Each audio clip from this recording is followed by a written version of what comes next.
할렐루야. 벌써 9월이 중순이 지나 이제 9월 말로 달려가겠습니다. 세월이 참 빠르죠. 계속 경륜을 시작한 지도 벌써 석 달이 지나가고 있으니까 참 저는 매 순간 이 개척 경륜을 할 때마다 가슴이 설레고 주님께 더 깊은 예민한 반응을 하려고 기도하는 마음이 생깁니다. 왜 그런가 하니까 이 개척 경륜 신학의 전체의 흐름은 구속사관처럼 죄 사함 받아 나중에 천국 가는 그 목적, 물론 그 부분도 있지만 그게 핵심이 아니고 이 땅의 성도로서의 살아갈 그 사명과 창조된 이유를 깊이 마음에 깨닫고 주님 우리에게 주신 그 부분을 이루려고 또 우리를 그렇게 하게 하신 그분을 세상에 나타내려고 그런 부분을 성경에서 이제 하나님이 깨닫게 하셨기 때문에 기본적으로 하나님과 깊은 관계를 맺으면서 이 땅의 삶 자체를 강조하는 겁니다. 지난 시간에도 이렇게 했죠. 그래서 성경의 전체의 구조를 이제 구속사관적에서는 창세기 3장부터 다시 말하면 인간을 구원시켜 제3받게 하여 구원시키게 하는 그 부분, 그래서 그를 위해서 예수가 오신 부분을 구속사관에서는 계속 다루죠. 그래서 이 구속사관은 어쩔 수 없이 창세기 3장부터 시작할 수밖에 없습니다. 그래서 이 구속사관을 보기 때문에 그 제3 받는 이야기를 쭉 하고 그 제3을 위하여 오실 이야기를 계속 이제 각 구속사관 하에서 성경을 보는 거죠. 쫙 보는 거죠. 물론 그런 부분이 있습니다. 왜냐? 인간이 타락했으니까요. 또 예수께서 오신 이유가 인간을 죄에서 구원하는 부분이 분명히 있으니까요. 근데 창세기 3장 이전에는 그러면 예수가 오시기로 되어 있지 않나요? 죄의 문제, 십자가의 확정 문제는 창세기 3장이지만 그럼 죄가 없기 전에, 악이 없기 전에 그러면 십자가가 아직 계획되지 않은 그 이전에는요. 창세기 1장, 2장 또 그 이전은요. 그전에는 그러면 예수가 오실 이유가 없나요? 이 다음 시간에는요. 이 기독교 신학의 전체 신학 체계에서 하나님의 작전 부분, 하나님의 그 믿음과 열심 부분, 또 그를 이룰 수 있는 그리스도 안에서의 역사인 교회와 예수의 그 부분을 쭉 다시 한번 정리하면서 이제 다시 핵심을 찝으려고 합니다. 그래서 이번 시간도 중요하지만 다음 시간은 더 중요하기 때문에 여러분은 그를 꼭 놓치지 말고 들었으면 좋겠습니다. 그래서 예수님은 인간이 죄를 지었기 때문에 오실 필요가 생긴 것이 아니고 창세기 3장에 죄가 발생하고 로마서 5장 12절처럼 죄가 한 사람으로 말미암아 세상에 들어오고 그 죄로 말미암아 사망이 왔으므로 영원한 하나님의 생명이 끊겨진 그 상태에서 또 한 사람 말미암아 죄에서 오인되게 한 그 사건은 분명히 있습니다. 왜? 창세기 3장이 있으니까요. 그런데 창세기 3장 죄와 악이 발생하기 전에 예수님은 그와 상관없이 원래 예수님 오시기로 되어 있습니다. 그래서 그 부분을 이제 베드로서에 분명히 이제 말씀하고 있는데 그 부분을 다시 나중에 정리하여 전체적 관점에서 다시 말씀을 드리도록 하겠습니다. 하여튼 예수님은 창세전부터 오시기로 되어 있습니다. 창세전부터 이미 오시기로 되어 있고 그 창세전에는 아직 죄도 악도 없는 상태이기 때문에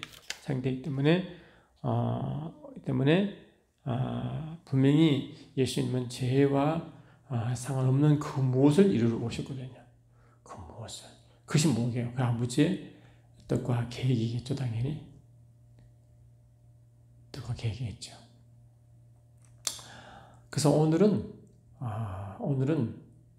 영성 부분을 같이 좀 다루려고 합니다. 지난 시간에 구속사관이 아닌 하나님의 계시적 경륜사관에서 성경 전체 구조를 말했습니다. 그러니까 이 경륜사관은, 이 계시적 경륜사관은 기본적으로 피조 세계와 하나님과의 관계성을 강조하는 것입니다. 왜냐?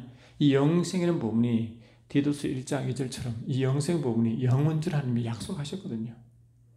그 영원절에 약속하신 영생은 십자가의 죄의 문제를 다루기 위한 영생이 아닙니다.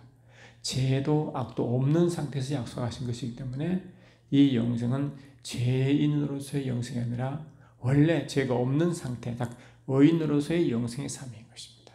의인으로서 죄가 없는 상태에서 의인으로서의, 다시 말하면 성경적 단어로는 하나님 백성, 하나님 자녀로서의 삶을 말하는 것입니다. 그걸 약속하신 것입니다. 그러니 죄를 가정하지도 않고 악을 가정하지도 않는 그 상태에서의 영생을 약속한 것이기 때문에 그 영생은 우리가 어떻게 말했어요? 요한복음 10장 3절에 분명히 우리가 여러 번 말씀드렸잖아요. 영생이라 하면 뭐라고요? 영생이라 하면, 다시 여러분 그 길을 아예 암송하면 주겠습니다. 영생이라 하면 곧 유일하신 참 하나님과 그가 보내신 자 예수 그리스도를 아는 것이 영생이다라고 정의했거든요. 정의. 그러니까 여기는 죄의 개념이 없잖아요. 영생이라는 것 자체가 예수님, 다시 하나님, 말씀이신 하나님, 그를 보내신 아버지, 하나님 아버지, 그거를 이 아버지와 예수님을 깊이 아는 것이니까, 이 알 수 있는 것은 오직 성령으로만 알 수 있는 것이니까 성령 하나님이죠. 그러니까 아버지, 말씀, 성령의 깊은 관계에서의 깊은 체험과 경험과 그 관계성을 말하는 거잖아요. 이것은 죄도 악도 상관없죠. 왜? 삼위일체는 그 하나된 그 관계이기 때문에 오직 영광 가운데 있는 거잖아요. 영광 가운데, 영광 속에서 그 일을 다루는 거 아니에요? 그러니까 여기는 죄와 악도 상관없는 원래 단어다. 그를 약속했단 말이죠. 약속한 것이다. 영원자는. 이 뜻이죠. 이게 굉장히 중요한 개념입니다. 우리가 첫째, 둘째 시간쯤 할 때 우리가 뭘 했어요? 은혜 부분 했죠. 은혜는 에베소 3장 2절에 은혜의 경륜이라는 단어가 썼습니다. 경륜. 그러니까 은혜는 이 구속상 안에서는 죄 사함 받는 것이 은혜는 분명히 맞지만 죄가 없는 상태에서 은혜가 있느냐? 있습니다. 그게 원래 은혜입니다. 은혜. 죄가 없는 상태에서 은혜. 악이 없는 상태에서 은혜. 다시 말하면 이 하나님이 영원전에 영생을 약속하신 그 영생 상황에서 은혜가 있다. 그래서 은혜는 뭐냐? 하나님의 계획하신 그 계획에 반응하여 그것을 이루어 갈 수 있는 이루어가는 자가 그 이루어갈 수 있는 그 자격을 주시고 사명을 주시고 그 모든 이루어가게 하신 그 모든 것을 주신 그 자체를 은혜라고 합니다. 그래서 이 은혜는 사명과 깊은 관계에 있다. 하나님 경륜과 사명과 깊은 관계에 있다. 여러분 아다시피 우리는 원래 벌레 같은 존재라고 시피 말하잖아요. 또 한낱 안개 같은 인생이라고 말하잖아요. 벌레 같고 안개 같고 티끌 같고. 좀 조용하세요. 응? 좀 조용하시라고. 그런 존재인데 그러한 존재가 감히 말했죠. 어떻게 하나님의 일을, 하나님이 맡기신 그 일을 할 수 있다고 생각하십니까? 하나님이 할 수 있다고 말이죠. 근데 하나님은 맡겨도 그걸 할 수 있도록. 그래서 하나님이 계획하시고 다시 말을 맡겨 행하도록 자격을 부여하시고 능력을 부여하시고 그 모든 것을 주셔서 그를 감당하게 하신 그 자체가 은혜인 것입니다. 그리고 은혜는 죄와 악과 원래 상관없는 상태에서 주신 그것이 원래 은혜인 것입니다. 그래서 그것을 보고 경륜의 은혜다. 경륜의 은혜다. 경륜을 이루어가는 그 사명을 주시고 이루도록 하신 것을 다 행하신 그 자체가 하나님의 은혜다. 그래서 은혜다. 그래서 우리가 구속 상환에서의 다루는 은혜와 구속 상환에 따르는 그 영생의 의미와 계시적 경륜 상환에서 다루는 영생과 은혜는 근본적으로 다릅니다. 근본적으로 다르다. 할렐루야, 근본적으로 다르다. 그래서 그런 의미에서 이제 하나님과의 삼위일체 하나님과 깊은 관계성, 구약에서 세 가지 주제가 있다고 그러죠. 쉐마 이스라엘, 쉐마 이스라엘, 이스라엘아 돌아오라. 슈브 이스라엘, 이스라엘아, 쉐마 이스라엘, 이스라엘 들으라. 슈브 이스라엘, 이스라엘아 돌아오라. 샴마 이스라엘, 이스라엘아 함께 있자. 그것이 구약의 굉장히 중요한 하나님의 세 가지 메시지라고 말씀드렸어요. 그러니 하나님의 목적은 뭐냐? 하나님 백성과 함께 여호와 샴마가 이루는 것이다. 임마누엘 이루는 것이 하나님의 바람이었습니다. 그러면 함께 있는 것이 뭐예요? 다시 말하면 아버지와 말씀과 성령이 하나 되어 있는 것 아니겠어요? 바로 그게 영생의 상태죠. 영생의 상태. 그러면 영생의 상태가 되면 하나님의 삼위일체를 깊고 믿고 또 체험하고 깊은 관계에서 이루는 그것이 되면 어떻게 되겠어요? 그렇게 한 자만이 이 비도자 이 세상에 그렇게 하게 하신 분을 나타냅니다. 증거합니다. 그분을 또 표현합니다. 그게 계시라는 것입니다. 계시. 삼위일체 하나님의 계시. 계시. 리버레이션이죠. 그래서 이 계시자는 그 삼위 계시하게 하시는 그분과의 관계성이 제대로 되어 있지 않으면요, 계시 사명을 감당할 수가 없습니다. 마태복음 11장 27절에도요 그 말 나오잖아요. 마태복음 11장 27절에서도 뭐라고 말했어요? 내 아버지께서 모든 것을 내게 주셨으니 아버지 외에는 아들을 아는 자가 없고 아들과 또 아들의 소원대로 계시를 받은 자 외에는 아버지를 아는 자가 없다 하잖아요. 그러니까 아버지 외에는 아들을 아는 자가 없고 아들 외에는 아버지를 아는 자가 없는데 아버지와 아들 관계가 어떤 관계입니까? 깊은 관계잖아요. 깊은 관계 아닙니까? 그래서 아버지를 아는 자만이 아들밖에 없고 동시에 아들을 안 하고 아들을 이해하는 자는 아버지밖에 없기 때문에 아버지를 또 아는 자가 아들의 소원대로 계시를 받은 자가 아버지이기 때문에 아버지를 아는 자가 누구다? 첨대 아들과 또 아들의 소원대로 계시를 받은 자. 이게 뭡니까? 원래 아들은 예수님, 아들의 소원대로 계시를 받은 자가 교회죠. 그러니까 결국 뭡니까? 아들이신 예수님과 그 교회만이 아버지를 안다는 거야, 안다. 그러니까 아버지를 아니까 이 바로 뭡니까? 영생이란 그 계시적 경륜 상황에서 영생의 정의대로 알기 때문에 아버지를 증거하고 또 아버지는 그 아들 예수를 이 땅에 보내셨으니까 그 아들 예수를 증거하고 말이죠. 그런 관계가 이루어지는 것입니다. 이제 이해되시죠? 그런 관계가 이루어진단 말이에요. 그러니까 이 계시적 경륜 상황에서는 근본적으로 뭐라고요? 근본적으로 삼위일체 하나님과의 깊은 관계성을 가져야만이 이루어지는 전체 흐름인 것입니다. 그걸 요구하는 것입니다. 그게 이 땅에 죽어서, 그러니까 우리가 이 땅의 삶을 다 하고 난 뒤의 일이 아니라 이 땅에서의 사명을 말하는 것이다. 역할. 그 역할이었다.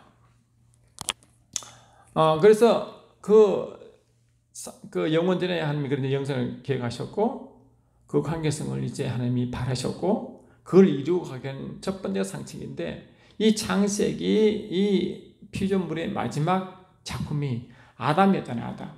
그렇죠? 아담이었는데 아담이 어떤 상태입니까? 아담이 창세기 1장 26절에 뭐라 그랬어요? 창세기 1장 26절에 아담을 어떻게 해서 아담을 어떻게 한다고요? 아담을 우리의 형상대로 우리의 모양대로 우리의 형상대로 우리의 모양에 따라 이렇게 창조하잖아요. 그래서 우리가 이미 알다시피 우리는 이 하나님의 삼위일체 하나님을 이미 말씀드렸습니다. 우리는 삼위일체 하나님입니다. 삼위일체 하나님입니다. 이 삼위일체 하나님. 그러니까 삼위일체 하나님의 형상이니까 여러분 형상은 원래 잡을 수 있고 느낄 수 있는 모양이 있는 거잖아요. 그런데 삼위일체 하나님은 영이시기 때문에 영은 모양 이런 개념이 아니잖아요.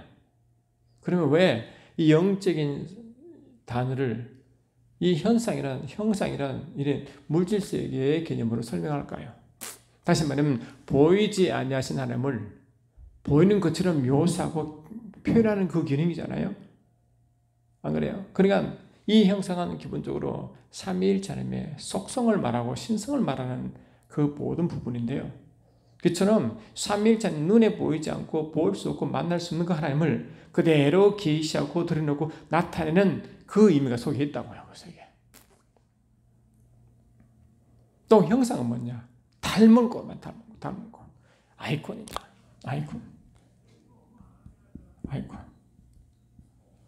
우리가 컴퓨터 화면을 보면 뭐 이렇게 아이콘이 많잖아요. 아이콘을 콕 누르면 그 아이콘에 관련된 내용이 나오잖아. 그 아이콘을 누를 때 나오는 내용을 전체 대표하는 단어잖아요. 그처럼 우리가 이 아담은 삼위일체 하나님의 아이콘이기 때문에 아담을 콕 누르면 삼위일체 하나님의 신성과 모습을 드러내는 것입니다. 나타냅니다. 그러니까 이 아이콘은 하나님을 담다는 의미고 꼭 눌렀을 때 나타나는 그 전체 이야기를 뭐냐?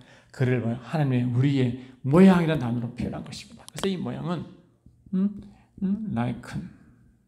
likeness라고 하지만은 이거는 뭐냐? 이 아이콘이 담는 그 기능이다. 기능을 말한다. 펑션이다. 그러면 기능이라는 것은 그렇지 뭐겠어요? 바로 다시 말하면 사명을 말해. 사명이다. 해야 할 일이다. 그래서 아담은 이미 그 속에 삼위일체 하나님을 닮았고 그대로 하는 삼위일체를 그대로 닮았고 하나님의 삼위일체 하나님의 신성을 지녔고 이 사도 요한 말로는 요한일서 3장 9절에 하나님의 씨를 지녔고 씨를 마시다. 하나님의 씨다. 하나님의 씨다. 씨를 지니고 같은 말이잖아요. 그래 하나님의 씨를 지닌 자가 살아갈 그 이유, 왜 그렇게 씨를 지니게 한 이유가 뭐냐? 살아갈 때 모든 이러한 사명 가지고 살아가도록 하는 그 뜻이 모양과 형상과 모양 속에 뜻이 포함되어 있는 것입니다. 그리고 아담에게 주신 명령이 뭐예요? 이 땅을 정복하고 땅을 정복하라. 다스리라. 정복과 통치다. 통치. 이런 정복과 통치, 정복은요. 누구의 권세로서 가능합니다. 아담이 이런 권세를 갖고 있습니다. 그런데 에베소 1장을 보시면요. 1장을 보시면 하늘과 땅 안에 모든 권세를 주신 나오잖아요. 빌립보서 나오지만 에베소 1장을 다시 보시면 1장 보시면 이렇게 되어 있잖아요. 1장 보시면 1장 21절 보니까 모든 통치와 권세와 능력과 주권과 이 세상뿐 아니라 오는 세상에 일컫는 모든 이름이 뛰어나시고 그래서 이 통치와 권세와 능력, 주권 이 모든 부분은 이름과 연관되어 있다. 이름과 연관되어 있다.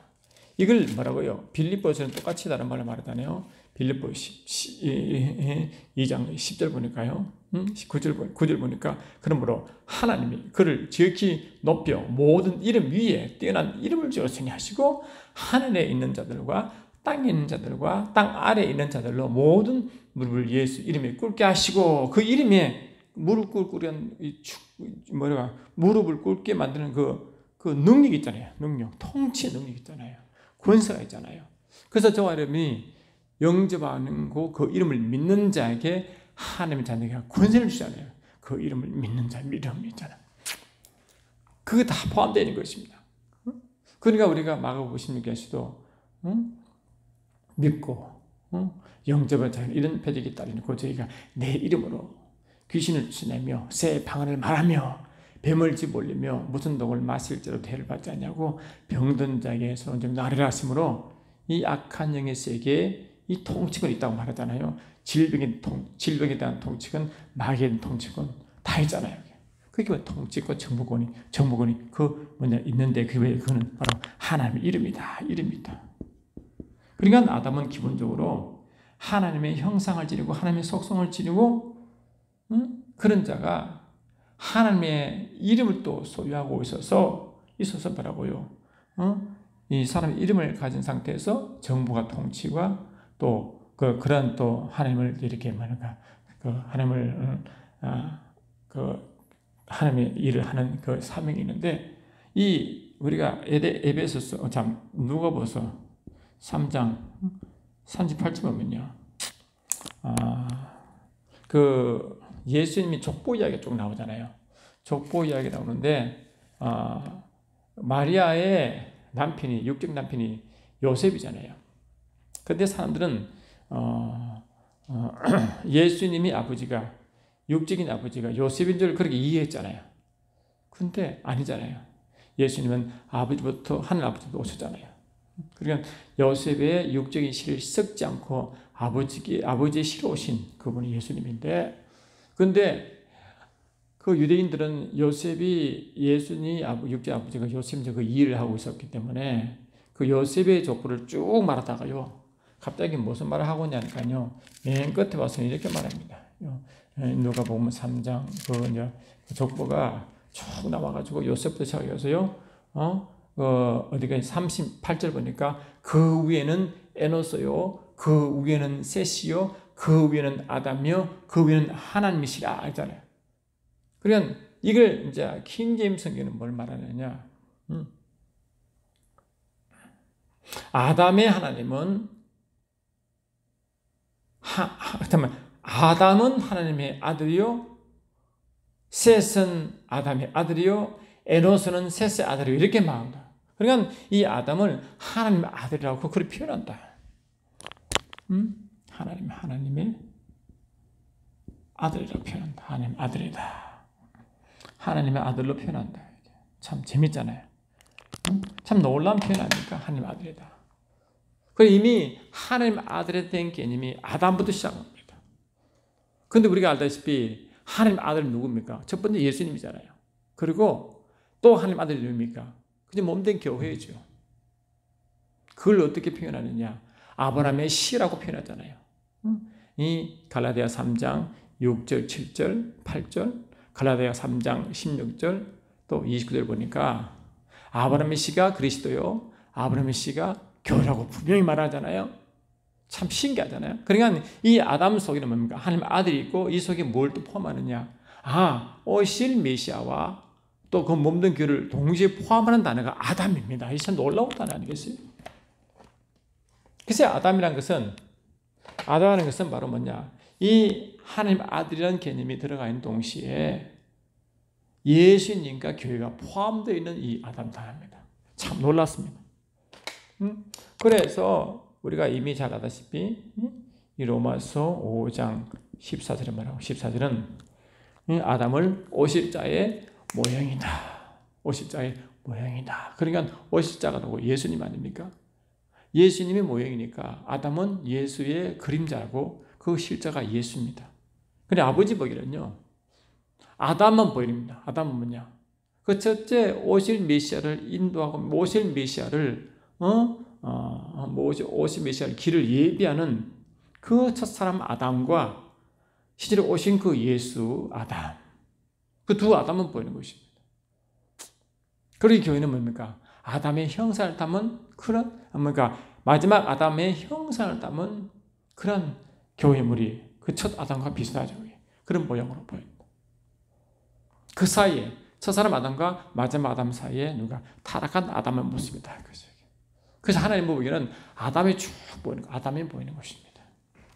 그런데 아담은 뭐냐? 아담은 우리의 형상인 것처럼, 여러분 예수님도 뭡니까? 골로새 1장 15절 보니까 예수님은 보이지 아니하신 하나님의 형상이라 하잖아요. 그래서 아담도 하나님의 형상, 삼위일체 하나님의 형상, 예수님도 하나님의 형상, 우리 또한 뭡니까? 고린도후서 3장 18절 보니까 예수의 형상, 다 형상이잖아요. 그 말은 뭡니까? 요한일서 1장 보니까 그 형상이 이 영적인 하나님에 대한 형상으로 말하는 것은 뭐라요? 아까 말씀드린 대로 형상은 원래 이 물질 세계의 형상을 말하는데 영의 세계를 물질 세계로 매핑, 그러니까 그리고 비유하는 거잖아요. 그 말은 뭡니까? 그 말은 뭘 말하는 거예요? 요한일서 1장 2절 보니까 이 생명이 나타나신 바 된지라. 이 영원한 생명을 우리가 보았고 증거하여 너에게 전하노니 이는 아버지와 함께 계시다가 우리에게 나타나신 바 되시니라 하므로 눈에 보이지 않으신 하나님이신 그분이 눈이 나타났죠. 그러니까 말씀인 하나님이 육신 나타난 것이 뭡니까? 예수님 말입니까? 그 예수님은 보이지 않는 하나님 형상했으니까 그 예수님이 보이지 않는 하나님을 드러내고 나타내잖아요. 그리고 형상은 단어로 표현했단 말이죠. 그 아담은 똑같은 의미로 형상을 쓴다고. 그래서 이 아담에게 이러한 게 있으니까 아담은 기본적으로 삼위일체 하나님의 형상이고 또 그 성장을 지닌 자가 하나님의 삼위일체 하나님의 원래 일을 맡겨서 탄생신 것입니다. 그래 아담을 이미 창조할 때는 뭐냐고 하나님의 형상대로 하나님의 일을 하도록 그렇게 만들어놨습니다. 그래서 실제 아담의 삶이 창세기 2장 나오잖아요. 창세기 2장 보면 뭐라고요? 아담은 하나님 일을 하잖아요. 어떤 일? 하나님은 창조 일을 하시는데 창세기 2장 29, 30 보니까 여러 번 말씀을 드렸지만 어떻게 하나님의 일을 어떻게 합니까? 하나님은 이 당시에는 창조 일을 하시는 하나님이신데 어떻게 하는 것입니까? 보니까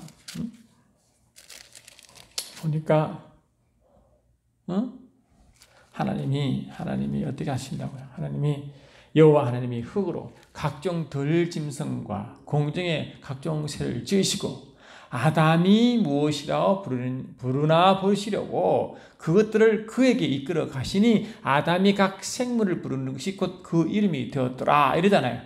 그러니까 하나님은 원래 모든 것 창조하시고 그 이름을 지으신 분이신데 그 이름을 짓는 부분을 아담에게 맡겨가지고 아담이 하늘 짐승과 땅의 짐승 이름을 다 짓잖아요. 이처럼 뭡니까? 하나님들이 같이 하는 동력자의 모습이다. 근데 놀라운 것은 고린도서 3장 9절 보니까 교회를 말하고 교회를 하나님의 밭이요 경작지요 하나님의 동력자라. 하나님의 동력자가 교회다. 할렐루야. 근데 이 교회가 탄생되기 전에 또 예수님이 이 땅에 살 때요. 요한복음 14장 10절 11절 보면 기본적으로 예수님이 아버지 동력자 여러분 아시죠? 아버지 일을 하시는데 예수가 아버지 일을 하신다고 동력한다고. 아버지가 하시는데 예수가 함께 일을 하신다고. 요한복음 14장 10절 11절 다시 보니까 말이죠. 이 말씀 우리가 여러 번 했지만 볼수록 은혜되잖아요. 요한복음 14장 10절 11절 보니까 내가 아버지 안에 거하고 아버지는 내 안에 계신 것을 내가 믿지 아니하느냐. 내가 너희에게 이르는 말은 스스로 하는 것이 아니라 아버지께서 내 안에 계셔서 그의 일을 하시는 것이라. 내가 아버지 안에 거하고 아버지께서 내 안에 계심을 믿으라. 그렇지 못하겠거든 행하는 그 일로 말미암아 나를 믿으라. 그러니까 예수가 행하신 것은 스스로 행한 것이 아니라 예수 안에 계신 아버지께서 말씀하신 대로 행하신 대로 예수 그걸 하는 거 아니에요. 그 예수는 아버지 대리자로서 아버지를 대신하는 자로. 그러나 실제로 보면 예수가 아버지가 하시는데 예수가 하시니까 결국 동력관계겠죠. 그래서 요한복음 5장 17절에서도 아버지께서 지금까지 일하시니 나도 일한다 하므로 계속 아버지와 동력관계를 말하잖아요. 그냥 한쪽에서 보면 동력이지만 또 한쪽에 보면 대리자의 일. 또 한쪽에서는 뭡니까? 아버지 일을 하지만 한쪽에서는 아버지를 나타내고 계시는 자. 이렇게 나타나는 거 아닙니까? 그런 모습이다. 그런 모습. 그러니까 아담은 이처럼 아담의 이제 곧 제가 기도하기를 작년에 아담 특강을 했잖아요. 하고 이제 곧 이 특강령을 간추려서 책을 열려고 지금 기도하고 있는데 아직 책을 쓰지는 못하고 있습니다. 쓸 것입니다. 기도해 주시기 바랍니다. 그러니까 이 아담이 전부 다 아담이 뭡니까? 하나님이 이렇게 했고 그러니까 아담은 기본적으로 하나님의 영생을 지닌 자로 창조잖아요. 그 영생은 뭡니까? 원래 아담은 하나님의 형상을 지니고 하나님의 생명을 지닌 자인데 아버지와 또 오실 메시아 예수와 또 하나님과 깊은 관계를 맺도록 그런 영생하도록 그렇게 아담을 만들었단 말이죠. 그래서 아담은 시절은요 원래 영혼육 창세기 2장 7절 보니까 하나님 흙으로 사람을 지으시고 그 코에 생기를 불어넣으니 생혼이 되는데 그 생혼이 혼이고 생기가 영의 세거든요. 생명, 성령과 그 영이거든요. 그리고 또 육체는 흙이니까요. 기본적으로 이 아담 사람은 기본적으로 영혼육으로 원래 만들어졌고 하나님과 깊은 관계 성상 만들어졌습니다. 주아님이 고린도후서 5장 10절에 새로운 피조물 되들요. 우리가 영이 새롭게 탄생되고 만들어지고 탄생되고 만들어진 것이 새로운 피조물 아닙니까? 에베소 2장 1절 보니까 전에는 너희가 죄와 허물로 죽었던 너희를 죄와 허물로 죽었던 부분이 이 영이었잖아요. 근데 우리 영이 다시 예수의 십자가 사고로 예수의 부활하심으로 다시 우리가 죄 사함 받고 우리 뭡니까? 우리가 다시 뭐랄까 의가 됨으로 우리 영이 다시 만들어지잖아요. 이렇게 그렇게 이제 영적 존재가 됨으로 이제 됨으로 새로운 피조물로서 또 영적 존재로서 그렇게 만들어지는 것이 뭡니까? 첫사람 아담을 만들 때와 똑같은 창조 이야기를 한단 말이죠. 우리는 이 구속사가 안에서는 우리의 창조는 죄에서 다시 새로운 창조지만 아담은 죄가 없는 상태에서 처음부터 그렇게 창조됐으니까 영적으로 완벽한 자로서 창조됐죠. 그렇게. 그래서 완벽한 자로 창조된 것이 창세기 2장 7절에 바로 혼은 생혼이 되고 영이 있고 육체가 있는 그런 완전한 생혼 상태의 아담이다. 그래서 이 생혼은 여러 번 말씀드리고 또 나중에 혹시 말씀드리겠지만 이 생혼은 뭐냐? 영 있고 혼이 있는데 그 혼의 상태가 살아있는 혼인데요. 완전히 영을 쫓아가고 영의 집이 오고 영과 거의 하나가 되어 있는 상태를 생혼이라고 여러분 제가 여러 번 말씀드렸고 성경 공부를 통해서 다른 또 은혜의 시간 등에서 말씀드렸어요. 그러니까 이 아담은 이 혼의 세계, 마음의 세계, 이 세계가 의식 세계 전체가 완전히 영으로 완전히 하나가 되어 있었어요. 그러니까 이 성령이 역사하시는 대로 그대로 가도록 했기 때문에 오직 성령으로 완전히 성령으로 성령화되어 성령으로 살아가도록 그렇게 만들어놨어요. 완전한 상태와 그러니 이 구속사관의 단어로 보면 완전한 성화된 상태의 모습으로 그렇게 만들어졌단 말이죠.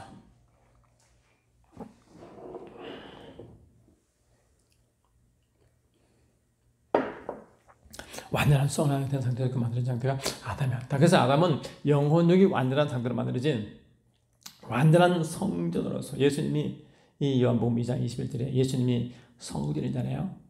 예수님도 영혼육 완전한 분이잖아요. 사람으로서 완전한 인간 아니겠어요? 예수님은 완전한 하나님이시다 완전한 인간하고 이 말고 계시잖아요. 그러니까 완전한 인간으로서의 성전, 아담도 완전한 인간으로서의 성전, 같은 이제 완전한 성전의 모습으로 기어집니다. 역대하 2장 1절 보니까 솔로몬이 하나님의 성전을 지을 때 하나님 이름을 모신 곳이 성전을 했잖아요. 그러니까 이미 아담도 통치권과 지배권이 있는 거기서 하나님 이름을 묘사했고 예수님도 원래 하나님의 아버지 이름을 모신 자였고 교회도 뭡니까? 하나님 이름을 모시시니 고린도서 3장 16절에 성전이 되었고 그래 이 성전 개념은 기본적으로 하나님 이름을 모신 자가 성전이 되는 것입니다. 할렐루야. 그래서 이 시편 교주도 뭡니까? 성전에 하나님이 계시니 성이 요동하지 않다고 되잖아요. 이게 다 거기 돼 있다. 권세가 있거든요. 저기 어떻게 할 수가 없던 상태가 아닙니까? 그래서 이 아담은 기본적으로 이런 죄와 악이 없는 상태에서 영생의 삶을 사도록 되어졌고, 그렇게 영생의 삶을 사도록 함으로 하나님을 같이 하는 동력자, 동시에 하나님을 삼위일체 하나님을 계시하는 자 위치로 서가 있다. 그렇게 써 있다. 그래서 아담의 영성은 뭡니까? 아담의 영성은 엄청난 영성이다. 오늘 우리 주제가 영성인데요. 이 영성은 뭐냐? 근본 영성은 우리가 이미 잘 알고 있습니다. 예수를 완전히 닮는 거잖아요. 근데 예수를 닮는다는 말은 이미 영적 세계에서는 예수를 영적으로 닮아 있어요. 그런데 영혼의 전체를 주님 보시기 때문에 왜냐 우리가 이미 이사야 53장 5절에 신적 교환이 이루어졌잖아. 다시 말하면 이사야 53장 3절 보니까 이렇게 돼 있잖아요. 이사야 53장 3절 보니까 53장 5절 보니까 그가 찔리면 우리의 허물 때문이요 그가 상함은 우리의 죄악 때문이라. 그가 징계를 받음으로 우리는 평안을 누리고 그가 채찍에 맞음으로 우리가 남을 얻었다 하므로 그분이 찔리고 그분이 상함은 우리의 허물과 죄악이니까 영의 세계입니다. 영의 모든 저주를 담당한 사건이잖아요. 영의 모든 저주를 담당하셨다. 십자가. 동시에 뭡니까? 그가 징계를 받으면 우리가 평안을 누리니까 이 평안은 혼의 세계 아니에요. 혼의 모든 저주가 해결된 상태입니다. 동시에 뭡니까? 그가 채찍의 맞음으로 우리가 나음을 입었다. 다시 말하면 그분이 십자가 상태, 채찍의 상태로 채찍의 맞음으로 우리가 육체의 모든 저주가 떠나간 상태입니다. 그러니 영혼, 육의 모든 저주가 십자가에서 다 뭔가 떠나가고 예수님 것으로 대치되어 버린 것입니다. 그래 우리 영혼은 뭡니까? 다 이 깨끗한 바닥 때문에 이 하늘에서 이루어졌기 때문에 이미 하늘에서는 영혼의 전체가 완전한 상태로 이미 된 겁니다. 그럼 그걸 어떻게 누리느냐? 이 땅에 온전히 성령으로 따라갈 때 성령의 인도받고 육을 죽이고 혼의 세계를 이제 그 자를 거부하고 이 혼의 세계를 이제 이 육의 세계를 죽이면서 혼의 자기 자와 생각을 내려놓고 오직 성령과 영을 쫓아갈 때 누리게 되기 때문에 그 상태가 아담이 창조될 때 창세기 2장 7절에 생혼 상태를 했잖아요. 생혼 상태가 될 때. 그때 완전 누리게 되는 것이죠. 완전 누림이에요. 그래서 저와 여러분의 삶은 이 땅에서 완전 누림의 상태인데 어떤 누림이 있냐? 아버지와 아들과 깊은 관계성이 있을 때만 누리게 된다. 그게. 그래서 사도 요한도 뭐랬어요? 우리의 사귐은 아멘. 우리의 사귐은 어떻게 말했어요? 우리의 사귐은 요한일서 1장 3절 보니까 이미 우리가 이렇게 말씀드렸잖아요. 이 말씀을 앞으로 계속 이게 우리가 이제 인용할 텐데요. 요한일서 1장 3절 보니까 우리가 보고 들은 바를 너희에게도 전함은 너희로 우리와 사귐 있게 하려면 우리의 사귐은이라고 이제 말하잖아요. 우리의 사귐은 아버지와 그의 아들 예수 그리스도와 더불어 누림이라. 이 관계성이잖아요. 이 바로 이 영생과 기쁜 관계 있는 단어잖아요. 기쁜 누림이 되니까요. 누림이 되니까 그 누림의 삶이 아담의 삶이었고 예수님이 이 땅의 공생의 삶이었고 그리고 예수와 하나님 교회의 삶이 되는 겁니다. 그게 누림이라는 것이. 그러니까 이것은 죽고 난 뒤에 문제가 아닙니다. 우리 보통 예수, 천국, 천당, 불신, 지옥 하면서 죽고 나면 예수 믿으면 천당 함으로 안 그러면 불신, 지옥 함으로 지옥과 천당 이 죽음 이후를 자꾸 말하잖아요. 그런데 기본적으로 기독교 경륜 신학은 이 죽음도 당연히 그게 되지만 그 죽음 이후부터는 이 땅의 이 내세의 삶도 중요하지만 내세의 삶부터 이 현세의 삶을 굉장히 중요시합니다. 사명자로 삼이기 때문에 그렇습니다. 그러니 이 아담의 영성을 보면요. 우리의 영성은 그게 투영되어 그대로 보이는 것입니다. 그 아담은 어떤 삶이었습니까? 철저하게 에덴의 삶이었죠. 에덴의 삶. 그런데 그 에덴의 삶은 뭡니까? 여러 동산이 있지만 특히 이 에덴 동산은 에덴 안에 있는 동산이기 때문에 에덴 안에 있는 삶을 말하는 거잖아요. 에덴이 the land in 에덴이잖아요. 에덴 안에 있는 동산, garden in Eden. 에덴 안에 있는 동산. 에덴 안에 있는 땅, 에덴 안에 있는 동산 아니에요. 그런 이 아담이 그 동산에 사는데 에덴 안에 있는 동산이거든요. 그게. 그 삶이 이 땅에 살아가는 삶이지만 실제적으로 뭐라고 에덴 안에 있는 삶을 살아가는 거죠. 그럼 에덴은 뭡니까? 이 땅에 속하지 않은 세계, 하늘에 속한 세계 속에 사는 것이 에덴의 삶이었다. 그렇습니다. 여러분 예수님이 이 땅에 사역하실 때 어떻게 했어요? 예수님은 천국 복음을 전했잖아요. 천국 복음을. 그 천국 복음을 전했는데요. 천국 복음을 전할 때 어떤 일이 붙였습니까? 마태복음 9장 35절에 보니까요. 예수께서 모든 도시와 마을에 두루 다니사 그들의 땅에서 가르치시며 천국 복음을 전파하시며 모든 병과 모든 약한 것을 고치시느라 이러잖아요. 그러니 예수님이 천국 복음을 전파하면 어떤 일이 벌어지냐면은 모든 병과 모든 약을 고친다는 것은 뭡니까? 하늘에서는 질병이 없지요. 약한 것도 없지요. 눈물도 애통함도 없고 영적 밤도 없잖아요. 그러나 이 땅은 다 있잖아요. 석가모니가 고민한 생로병사 고민 다 있잖아요. 근데 천국 복음이 전할 때마다 천국에서의 것을 다 경험되어지는 것입니다. 다시 말하면 이 땅에 없는 세계가 하늘 세계가 이 땅에 오므로 이 땅의 하늘 세계가 이루어지는 것입니다. 하늘에서 이루어진 땅에서 이루어지는 것입니다. 그렇게 가는 것마다 천국이 체험되지니까 질병이 낫고 약한 것이 강해지고, 다시 말하면 십자가 이루어진 것이 이 죄의 저주, 육체